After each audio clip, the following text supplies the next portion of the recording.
안녕하세요. 임정근입니다. 제가 발표할 논문은 피라미드 심 파싱 네트워크입니다. 세만틱 세그멘테이션 알고리즘 중에서 속도는 굉장히 느리지만 성능이 굉장히 좋은 네트워크 중에 하나입니다.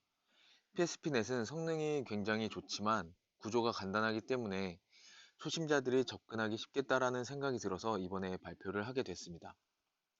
그리고 세그멘테이션 알고리즘에 대해서는 예전에 에이지스트에서 형욱님이 잘 정리해서 발표해 주신 적이 있습니다. 그래서 이 영상 우측 상단에 클립을 달아 놓을 테니까 한 번씩 들어가셔서 보시면 공부를 하시는데 큰 도움을 받으실 수 있을 겁니다. 그럼 이제부터 시작하도록 하겠습니다. PSP넷은 CVPR 2017에서 발표된 세만틱 세그멘테이션 알고리즘입니다. 왼쪽의 표는 ECCV 2018에서 발표된 IC넷 논문에서 발췌한 것입니다. PSP넷은 왼쪽 상단에 보고 있습니다. PSP넷의 속도는 약 1.5 fps로 좀 느린 편이긴 하지만 정확도는 다른 알고리즘에 비해서 굉장히 높다는 것을 이 표를 보고 확인을 할 수가 있습니다. PSP넷은 이미지넷 심파싱 챌린지 2016에서 챔피언을 했었고 파스칼 VOC 2016 벤치마크와 시티스케이프스 벤치마크에서 각각 85.4% 그리고 80.2%의 애큐러시를 기록하고 있습니다. 그럼 모티베이션부터 말씀드리도록 하겠습니다. 왼쪽에 보이시는 그림이 인풋 이미지고 가운데 보이시는 그림이 그라운드 트루스입니다. 그리고 그 오른쪽에 위치한 그림이 FCN이 프리딕션한 이미지가 되겠습니다. 왼쪽 그림에서 노란색으로 표시한 부분을 보시면 보트처럼 보이기는 하는데 약 창문도 있고 그 모양을 좀 보면 자동차와도 좀 흡사한 모양을 가지고 있습니다. 그래서 FCN은 이 오브젝트를 자동차로 인식했습니다. 기존의 FCN과 같은 알고리즘은 모양, 형상, 재질의 특성과 같은 로컬 컨텍스트 인포메이션을 가지고 있는 이 피처 맵을 업샘플링해서 세만틱 세그멘테이션을 하는 알고리즘이었습니다. 그렇기 때문에 모양, 형상, 재질과 같은 로컬 컨텍스트 인포메이션이 비슷한 어떤 오브젝트들은 잘 세그멘테이션 하지 못하는 문제점을 가지고 있었습니다. 그렇다면 사람이라면 어떨까요? 평소에 잘 느끼실지 모르겠지만 사람은 어떤 일이 발생을 하면 그 상황을 파악하기 위해 자연스럽게 주변을 둘러보게 됩니다. PSP는 또 이러한 인투이션을 이용해서 알고리즘을 개선해 보고자 했습니다. 왼쪽에 그림이 인풋 이미지, 오른쪽의 그림은 그라운드 트루스, 그리고 그 오른쪽에 위치한 그림이 PSP넷이 프리딕션한 이미지입니다. 우리는 설명의 편의를 위해서 PSP넷이 프리딕션한 이 이미지를 피처맵이라고 가정을 해보겠습니다. 그리고 이 피처맵을 좀 단순화하기 위해서 왼쪽 아래와 같은 피처맵이라고 가정을 해보겠습니다. 이 피처맵은 색깔이라는 피처를 가지고 있는 피처맵으로 주변은 파란색 그리고 녹색의 서클이 위치하고 있습니다. 이 피처맵을 4개의 서브 리진으로 나눠서 오른쪽과 같은 피처맵을 만듭니다. 각 4개의 피처맵은 각 구역의 색깔을 평균낸 것이라고 보시면 되겠습니다. 왼쪽 상단에 위치한 피처맵은 녹색이 많이 포함되어 있기 때문에 사각형이 녹색으로 보입니다. 그리고 우측 상단과 왼쪽 하단에 위치한 사각형은 녹색이 조금만 포함되어 있기 때문에 옅은 파란색으로 보입니다. 그리고 오른쪽 하단은 녹색이 거의 없기 때문에 파란색으로 보입니다. 만약에 이 녹색이 물이라고 가정한다면 그리고 자동차와 보트가 가지고 있는 로컬 컨텍스트 인포메이션이 왼쪽 상단에 위치한다고 가정을 하면 이 오브젝트는 자동차라고 하기보다는 보트라고 하는 게 더 합리적일 것입니다.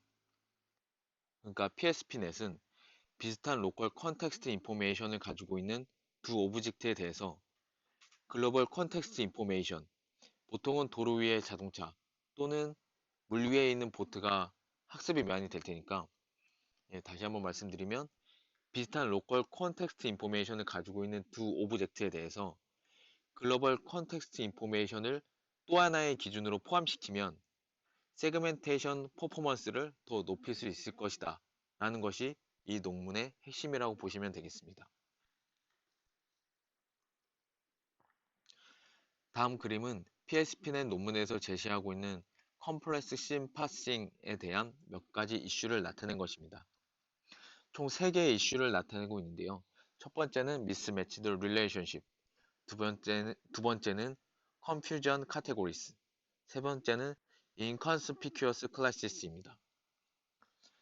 mismatched relationship은 관계가 일치하지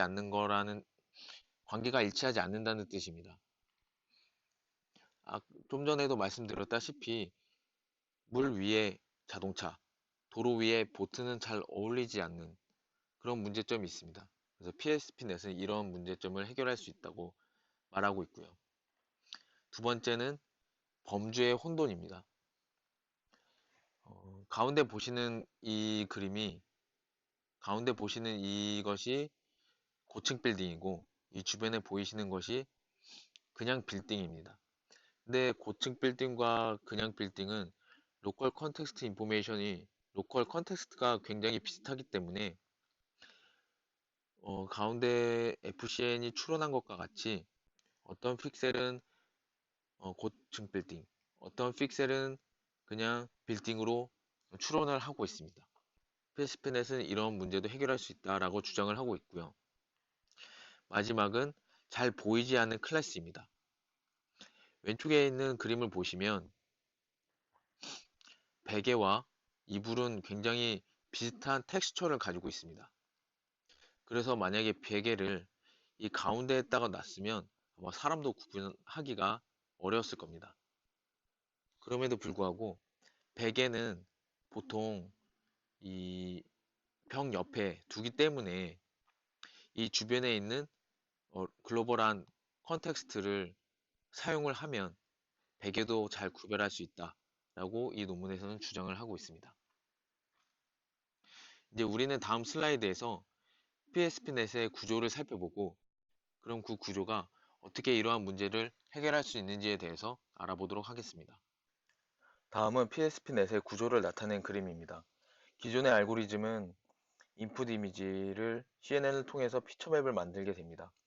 그리고 이 피처맵을 업샘플링해서 파이널 프리딕션 이미지를 만들게 됩니다. 이러한 기법들은 로컬 컨텍스트 인포메이션만 가지고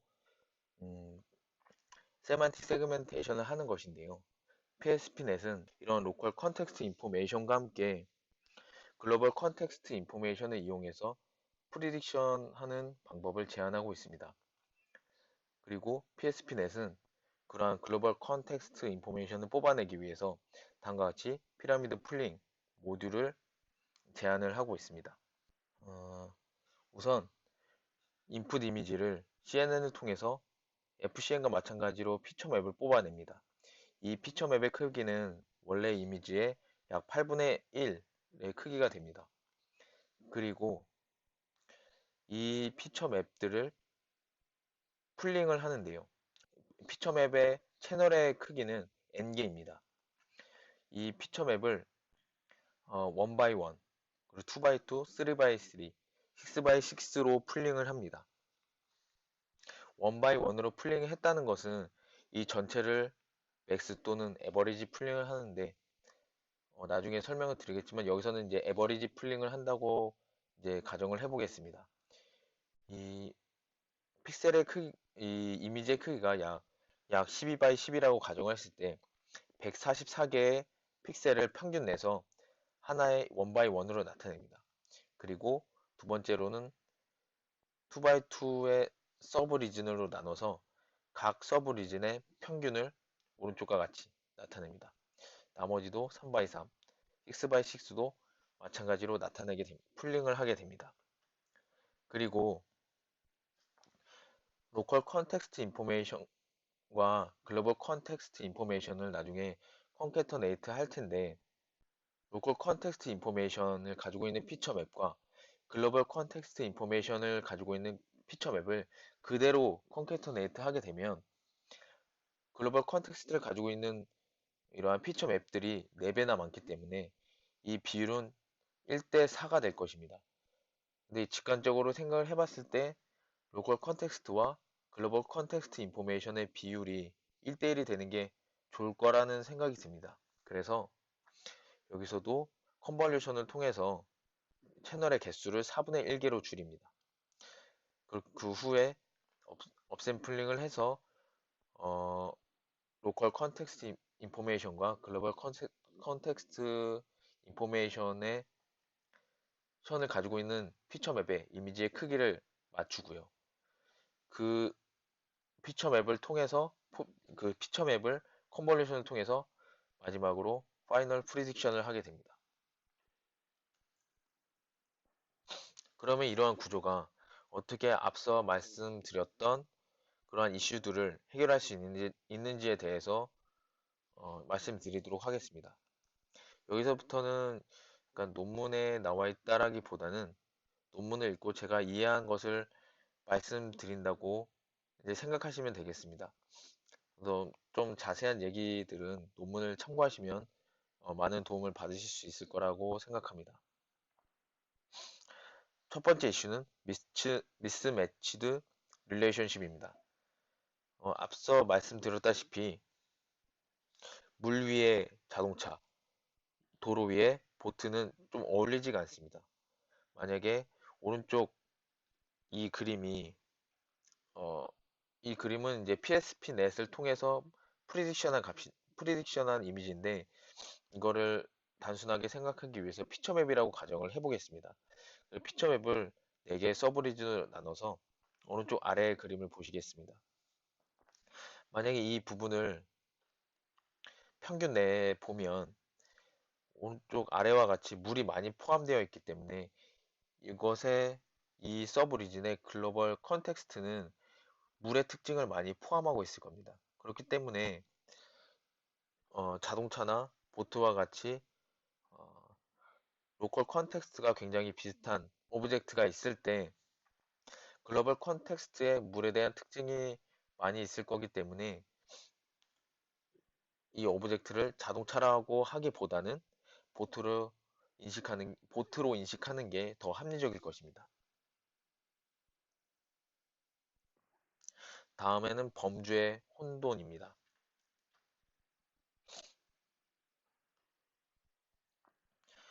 왼쪽 그림은 가운데가 예, 왼쪽 그림을 보시면 가운데는 고층 빌딩, 주변에는 그냥 빌딩이 있습니다. 기존의 FCN과 같은 경우는 빌딩과 고층 빌딩은 로컬 컨텍스트 인포메이션이 굉장히 비슷하기 때문에 어떤 픽셀은 그냥 빌딩, 어떤 픽셀은 고층 빌딩으로 인식을 하고 있습니다. 오른쪽과 같이 마찬가지로 이 이미지도 사실은 프리딕션한 이미지긴 하지만 그냥 피처 맵이라고 가정을 해서 말씀드려 보도록 하겠습니다. 이게 서브 리즌을 나눠서 왼쪽 상단과 오른쪽 상단을 보시면 왼쪽 상단 같은 경우는 어, 빌딩에 대한 왼쪽 상단을 평균 냈을 때는 빌딩에 대한 글로벌 컨텍스트 인포메이션이 굉장히 많이 포함되어 있을 겁니다. 예, 가운데 상단에 있는 이 서브 리즌을 봤을 때 글로벌 컨텍스트 인포메이션을 뽑아본다고 하면 이 가운데 상단에 있는 이 서브 리진에는 고층 빌딩이 거의 다 포함되어 있습니다. 그렇기 때문에 고층 빌딩이 많이 포함되어 있다라는 글로벌 컨텍스트 인포메이션이 있겠죠. 그렇기 때문에 비록 로컬 컨텍스트가 빌딩과 비슷하다고 할지라도 글로벌 컨텍스트 인포메이션에서 고층 빌딩이 굉장히 많이 포함되어 있다. 이 서브 리진에는 고층 빌딩이 많이 포함되어 있다라는 정보가 포함되어 있기 때문에 이 서브 리진에 있는 픽셀들은 고층 빌딩으로 인식될 가능성이 높아지게 됩니다. 다음은 눈에 잘 띄지 않는 클래스입니다. 아까도 잠시 말씀을 드렸었지만 이게 서브 리진을 나눴을 때 베개는 보통 벽 옆이나 스탠드 옆에 위치하게 됩니다. 그렇기 때문에 서브 리진을 나눴을 때 주변에 벽이 포함되어 있는 글로벌 컨텍스트 인포메이션이 만약에 존재한다면 그 부분은 베개로 인식될 가능성이 높아지게 됩니다. 근데 여기서 한 가지 의문이 드는 건 만약에 베개가 이 침대 가운데에 있었다면 서브 리즌을 나눈다고 해도 글로벌 컨텍스트 인포메이션이 비슷할 것이기 때문에 아마 잘 구별하지 못하지 않을까 이런 생각이 듭니다. 다음은 익스페리먼트입니다. 왼쪽에 보시는 그림은 이미지넷 심 파싱 챌린지 2016에 있는, 있는 데이터셋이고 데이터셋은 ADE 20K입니다. 클래스는 약 150개이고요. 트레이닝, 밸리데이션, 그리고 테스트 셋은 약 2만 개, 2천 개, 그리고 3천 개입니다. 오른쪽 아래에 보시면 피라미드 풀링 모듈 구조는 그렇게 복잡하지는 않지만 여러 가지의 이제 과정을 거치게 됩니다. 그래서 각 과정들이 성능에 어떤 영향을 미치는지 확인해 보기 위해서 다음과 같이 레스넷 50 베이스로 해서 이 모듈을 테스트해 봤습니다. 여기서 주목해야 할 점은 총 3가지가 됩니다. 처음 가장 위에 있는 이것은 그냥 레스넷 50을 기반으로 한 FCN이라고 보시면 됩니다. B1은 이 빨간색 블록 하나, 그리고 B1236은 1x1, 2x2, 3x3, 6x6를 나타낸다고 보시면 되겠습니다. 이 서브리진이 많아질수록 역시 성능이 높아지는 것을 확인할 수가 있습니다. 그리고 맥스와 에버리지는 여기서 풀링을 할 때 맥스 풀링을 할 것인가 아니면 에버리지 풀링을 할 것인가를 나타내는 것입니다. 여기서 주목해야 할 점은 글로벌 컨텍스트 인포메이션을 뽑아낼 때는 맥스 풀링, 그러니까 이 풀링을 할 때 가장 큰 값을 뽑아내는 것보다는 각 픽셀의 평균을 내는 게 글로벌 컨텍스트 인포메이션을 더 잘 표현한다고 볼 수 있을 것 같습니다. 이 DR이라고 하는 것은 디멘전을 줄인다는 뜻인데요. 이 아래에 보시는 것과 같이 채널의 개수를 4분의 1로 줄였다는 뜻입니다. 이 결과를 보면 디멘전을 줄였을 때, 즉 로컬 컨텍스트와 글로벌 컨텍스트의 비율을 1대1로 맞추는 게 성능이 더 좋았다 라는 것을 알 수가 있습니다. 여기서 이 실험을 통해서 레스넷 50을 이용했었는데요. 실제로 PSP넷은 이거보다 망이 훨씬 더 깊습니다. 그래서 성능이 더 높아지게 됩니다. 다음은 여기서 제시한 알고리즘과 다른 알고리즘을 비교한 그림입니다. 파이널 스코어는 MIOU와 픽셀 애큐러시를 반으로 단순히 나눈 값을 말합니다. 이 값을 기본으로 했을 때 제시한 알고리즘의 성능이 가장 좋았다라고 말을 하고 있습니다. 다음은 파스칼 VOC 2012 데이터셋입니다. 데이터셋은 파스칼 VOC 2012이고요. 클래스는 20개 플러스 백그라운드가 있습니다. 그리고 트레이닝, 밸리데이션, 그리고 테스팅 셋은 1582개, 1449개, 그리고 1456개가 있습니다. 굉장히 많은 데이터가 있는데 여기서 어떤 데이터를 주목해야 할까를 봤을 때 PSP넷이 성능이 확 올라간 부분을 좀 보면 좋을 것 같다는 생각이 들었습니다.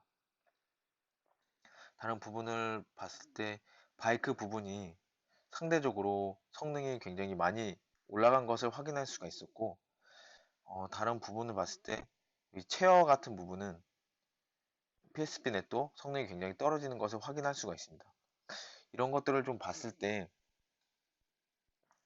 바이크나 체어와 같은 굉장히 얇은 부분이 있는 것은 여전히 세그멘테이션 하기 어렵다라는 것을 알 수가 있습니다. 커브나 도구와 같이 어떤 부피가 있는 어떤 이러한 오브젝트들은 상대적으로 더 잘 세그멘테이션 할 수 있다는 것을 확인할 수가 있습니다. 다음은 시티스케이프스입니다. 데이터셋은 시티스케이프스이고요. 클래스는 19개입니다. 트레이닝 밸리데이션 그리고 테스팅 셋은 2975개, 500개, 그리고 1525개입니다. 여기서도 PSP 넷의 성능이 굉장히 좋다는 것을 확인할 수가 있습니다. 네, 결론입니다. 피라미드 씬 파싱 네트워크는 컴플렉스 씬을 언더스탠딩 하는데 굉장히 효과적이라고 주장을 하고 있습니다. 그리고 글로벌 피라미드 풀링 피처는 추가적인 컨텍스트 인포메이션을 제공해서 인퍼런스의 퍼포먼스를 높이고 있다 라고 주장하고 있습니다. 이 논문을 읽으면서 개인적으로 좀 아쉬웠던 점은 로컬 컨텍스트 인포메이션과 글로벌 컨텍스트 인포메이션이 어떻게 나타나는지 좀 보여주었으면 좀 더 좋았을 것 같고, 그리고 FCN에서 구별하지 못했지만 PSP 넷에서는 구별해낸 부분에 글로벌 컨텍스트 인포메이션을 그림으로 보여줬으면, 물론 이것이 가능할지는 잘 모르겠습니다만 이런 것들을 보여줬으면 저 같은 독자들이 이해하기가 좀 더 수월했을 거라는 생각이 듭니다. 다음은 이 논문의 URL을 나타낸 것이고요. 다음 블로그에서도 좀 정리를 해놨으니까 궁금하신 분들은 좀 더 보시면 좋을 것 같고, 다음은 외국 블로그가 정리한 것인데 키워드를 잘 뽑아서 정리했으니까 보시면 많은 도움을 얻으실 수 있을 겁니다. 감사합니다.